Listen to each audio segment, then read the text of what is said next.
जैसा कि आपने कल अक्षर, शब्द और वाक्य के बारे में पढ़ा, उसी टॉपिक को जो शेष रह गया था कल वाक्य वाला, उसको आज पूरा करते हैं।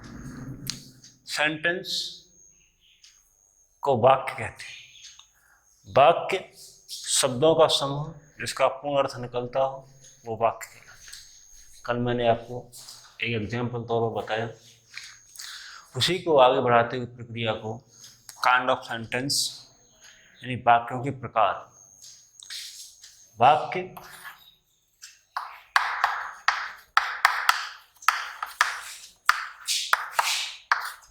पांच प्रकार के हैं, जिनको असर्टिव व्यक्तिसूचक वाक्य कहते हैं, जिसमें कथन प्रस्तुत होता है। अफर्मेटिव और इंटरोगेटिव। असर्टिव के दो भाग होते हैं। अफर्मेटिव का अर्थ स्वीकारात्मक, वाक्य में स्वीकारा जाए, और नेगेटिव का यानी नकारात्मक वाक्य। नेगेटिव का अर्थ है वाक्य में घटनाओं से इनकार किया जाए। जैसे मैं खाना नहीं खाता, मैं पढ़ने नहीं जाता। स्वीकारात्मक वाक्य में वाक्य को स्वीकारा जाए, मैं विद्यालय जाता हूँ, मैं खाना खाता हूँ।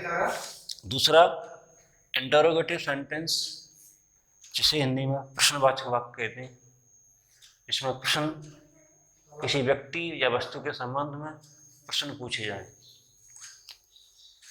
तीसरा इंपेरेटिव आज्ञासूचक वाक्य, जिसमें वाक्य के अंतर्गत आज्ञा, आदेश, परामर्श, सलाह का भाव उत्पन्न हो, वो आज्ञासूचक वाक्य कहलाते हैं।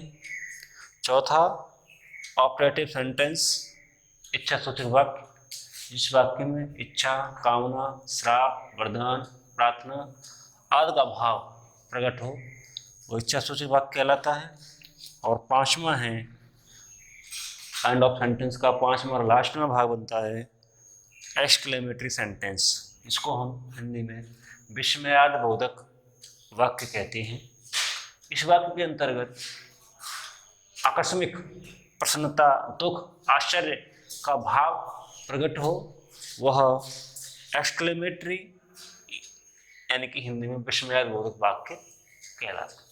फिर एक बार, वाक्य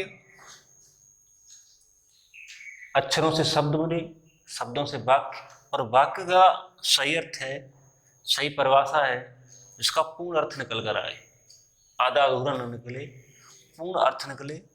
जैसा कि मैंने आपको पिछले दिन बताया था। फिर उसके बाद वाक्य के प्रकार, जो आज यहाँ से स्टार्ट हो रहा है। वाक्य के पांच प्रकार हैं, assertive, interrogative, imperative, operative, exclamatory. Assertive के दो भाग हैं, एफर्मेटिव और नेगेटिव। तो आपको मैंने ये परिभाषा सहित सब बताए। अब आगे इसी प्रक्रिया में चलते हैं। तीन चीज मैं आपको साथ लेकर चला, लेटर, वर्ड और सेंटेंस। लेटर अक्षर को, वर्ड शब्द को, और सेंटेंस वाक्य को कहते हैं। लेटर बताया, वर्ड बताया, अब सेंटेंस बता दिया। अब इसी प्रक्रिया को पुनः इन फंक्शनों को खोलेंगे, आगे बढ़ेंगे। तो लेटर तो पूरा है ही उसी वक्त। अब वर्ड में, पार्ट ऑफ स्पीच में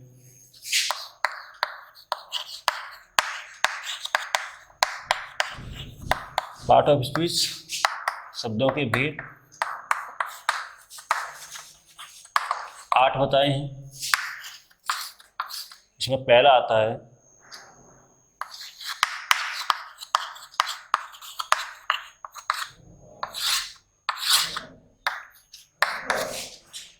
नाउन।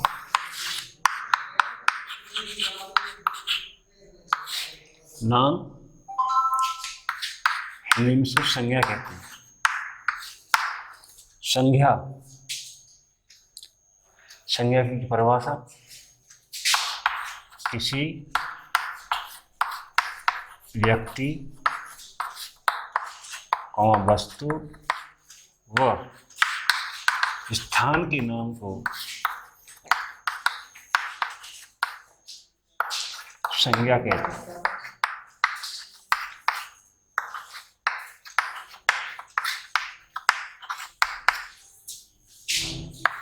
एग्जाम्पल तौर पे जैसे राम,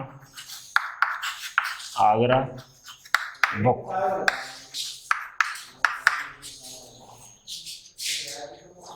यह मैंने आपको संज्ञा की परिभाषा और उसका उदाहरण दिया है। संज्ञा किसी व्यक्ति, वस्तु व स्थान के नाम को संज्ञा कहते हैं।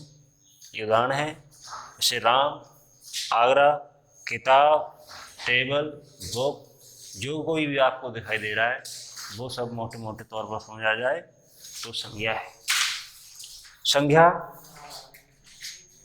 के प्रकार जिसको हम काइंड्स ऑफ नाउन के नाम से जानते हैं, इसका मतलब होता है संज्ञा के प्रकार। इस चैप्टर को या इस फंक्शन को हम खोलेंगे काइंड्स ऑफ नाउन। इसका अर्थ हुआ संज्ञा के प्रकार।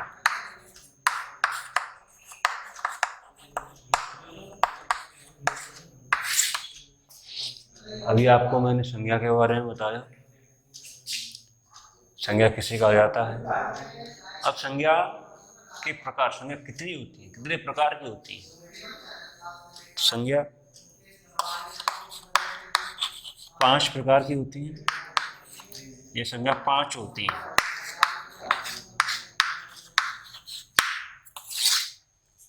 Number 1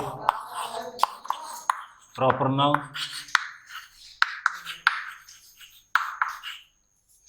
PROPERNOUN। इसको हम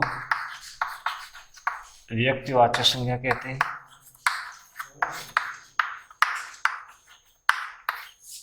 नंबर 2 पर आ रही है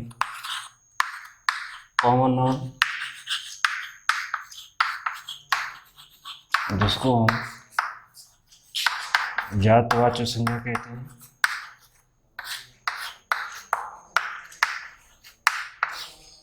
नंबर 3 कलेक्टिव नाउन, जिसको हम समूहवाचक संज्ञा कहते हैं।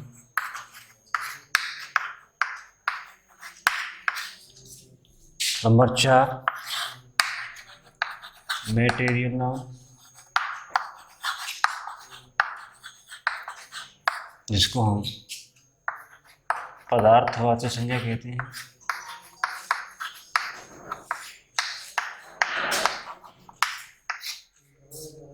नंबर 5 पर आ रही है, आती है एब्स्ट्रैक्ट नाउन, जिसको हम भाववाचक संज्ञा कहते हैं।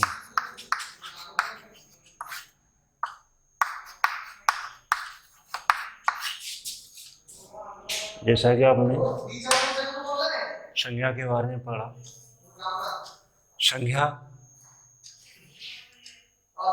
किसी व्यक्ति, वस्तु, स्थान के नाम को संज्ञा कहते हैं। संज्ञा 5, संज्ञा की संख्या 5 है। ये 5 प्रकार की होती है।